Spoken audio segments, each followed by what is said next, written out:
Terima kasih pemirsa, masih bersama kami tentunya di Bincang hari ini. Tak terasa nih, sudah 2 segmen kita ngobrol-ngobrol asyik bersama Pak Indra Kesuma, membahas mengenai bagaimana nih ya Perda Pemajuan Kebudayaan, dan kita juga masih menanti nih terkait dengan implementasinya di berbagai lini ya Pak ya tentunya. Nah Pak, masih ada pertanyaan nih Pak di segmen ketiga sebelum nanti closing statement. Salah satunya ini ada pertanyaan yang berkaitan dengan profesi Bapak ya, selaku perupa nih Pak. Tantangan apa sih Pak yang sering dihadapi? Dan nanti nih Pak ya, dengan adanya Perda, kira-kira tantangan apa nih Pak yang bakal dihadapi oleh para pelaku seniman juga? Ya, kalau tantangannya mungkin ya peraturan itu mungkin tidak boleh dilanggar. Tapi mungkin yang kalau positifnya peraturan itu bisa mempermudah untuk pelaku seni atau pelaku budaya itu bergerak. Itu harus ada yang seperti itu. Jadi tidak hanya membuat peraturan yang melarang, tapi juga memperbolehkan dan membantu untuk mempermudah. Sehingga apa proses penyebaran atau proses sosialisasi terhadap hasil kebudayaan daerah itu dan kebudayaan lokal itu memang benar-benar bisa dilakukan oleh semua orang, oleh pelaku-pelaku seni itu bisa tanpa harus campur tangan pemerintah terlalu banyak. Karena pelaku seni waktunya lebih banyak dibanding pemerintah untuk mempublikasikan dengan caranya itu. Kalau itu ada di peraturan itu memang ada aturan-aturan seperti itu, berarti kan ada positifnya. Tapi kalau tidak ada, hanya membuat peraturan dan larangan, itu agak sulit. Artinya itu tetap akan kembali menjadi di bawah garis rata-rata, nggak bakal dilihat orang. Jadi peraturan itu tujuannya memperkuat, bukan untuk membuat aturan pelarangan doang. Jadi untuk penjagaan, untuk publikasinya, untuk membangunnya dengan cara yang tepat itu. Nah kemudian Pak, dengan adanya Perda ini, bagaimana Bapak melihat perkembangan kebudayaan lokal 5 atau 10 tahun ke depan?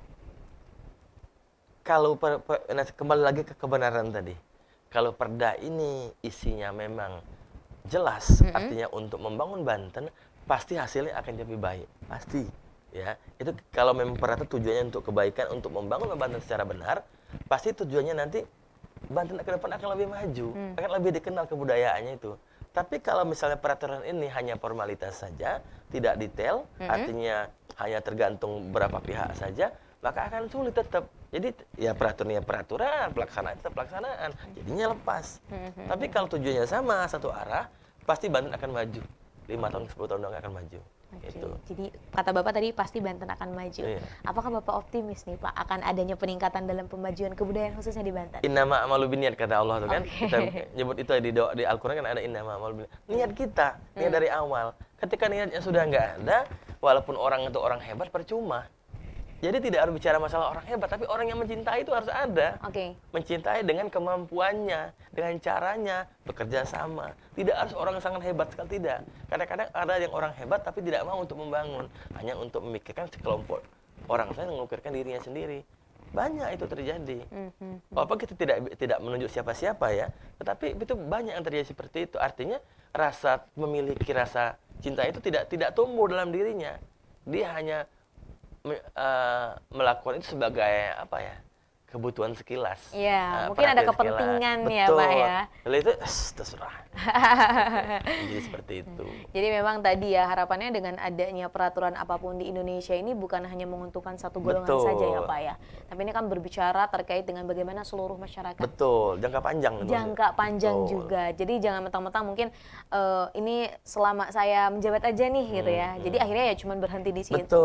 Harapannya kan memang ini bisa long last gitu ya. Terus seperti itu. Berkesinambungan kan. Berkesinambungan, betul sekali. Nah kemudian nih Pak ya, menurut Bapak, apakah semua elemen budaya termasuk yang minoritas itu mendapatkan perhatian yang cukup adil Pak saat ini? Ada beberapa yang pernah saya saksikan, itu ada yang mendapat perhatian lebih karena mungkin sangat dibutuhkan oleh beberapa gelintir orang. Tapi ada juga yang merasa terasing dan tidak ada perhatian sama sekali. Ada yang dan mereka ngomong langsung kayak gitu. Oh ini nggak pernah ini kalau ini nggak ini. Termasuk satu besar kelompok silat atau kelompok apa. Itu ada yang seperti itu yang merasa terasingkan. Kemudian ada juga begini, di Kecamatan Bandung itu ada namanya perajin apa tuh kalau kita suka dari bambu, namanya Oh. bakul. Oke, Nah, oke. itu kan kebudayaan nih masyarakat tradisional yang sampai sekarang masih ada. Tetapi cara perkembangannya sangat lambat. Kenapa? Kurang perhatian juga. Itu dari perintah daerahnya kurang, hanya dipakai sebagai apa? Untuk kepentingan yang biasa-biasa aja. Yeah. Itu. Makanya saya sendiri sempat berpikir pengen nanti berbicara dengan penguasa tertentu yang artinya yang mengajak saya sempat ngobrol waktu itu, pengen membuat sebuah festival yang itu nanti untuk kita bangun bagaimana sih supaya bangun setiap daerah bangun. Karena saya kemarin pernah melihat kegiatan, saya pernah dapat undangan kemarin di festival Karangasem namanya. Di Sumatera itu satu desa yang mencoba untuk membangun kembali kebudayaan lokal yang hampir hilang. Dibangun selama 7 hari. Saya di sana sebagai dokumentasi. Nah itu benar, dari memandikan bayi segala macam itu sampai istilahnya orang buat dodol itu ada dibangunkan kembali. Kan memang jarang sekarang orang modern kan jarang melakukan itu. Nah itu dilakukan kembali untuk apa? Untuk menghidupkan. Nah itu sudah berjalan sekitar 2 tahun. Sampai itu menjadi program pemerintah Provinsi Sumatera Selatan, jadi diambil karena ngelihat keberhasilan itu. Tapi itu menarik ya Pak. Iya, ya? Jadinya bisa kita bisa, saya bilang kita juga itu bisa, betul. bisa. Asal ada orang yang mau mengerti, ada orang yang memberi masukan dan mau bekerja keras. Gitu loh. Tidak hanya berpikir untung dan rugi. Kalau untung dan rugi kita berdagang, pasti itu ada untung dan rugi. Iya, ada barang dibeli dapat untung, nggak laku berarti rugi. Itu doang. Tapi kalau membangun kebudayaan kan nggak bisa hitung-hitungan seperti itu. Paling nggak keuntungannya mungkin kalau dia bisa dibangun kembali, ya nama harum lah sebagai pejabat, sebagai orang berkuasa namanya harum. Itu dikenangannya nggak setahun 2 tahun, tapi selamanya. Asal usaha dia masuk dalam catatan sejarah. Itu yang diharapkan semua orang.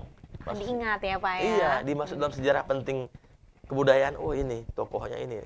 Itu kan betapa harumnya nama itu. Walaupun nggak bicara masalah duit lagi itu sudah.